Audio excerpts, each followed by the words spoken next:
Here's how to create a scary effect in CapCut PC. To start, drag your video to the timeline and cut it as needed. Go to the Effects tab and select Body Effects.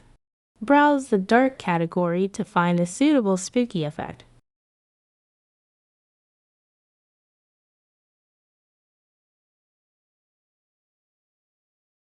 Click plus to apply the effect.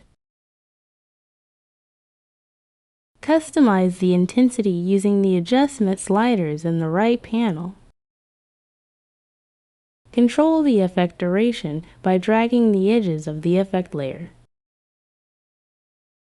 For stronger impact, duplicate the effect layer. You can also combine additional scary effects by layering them together.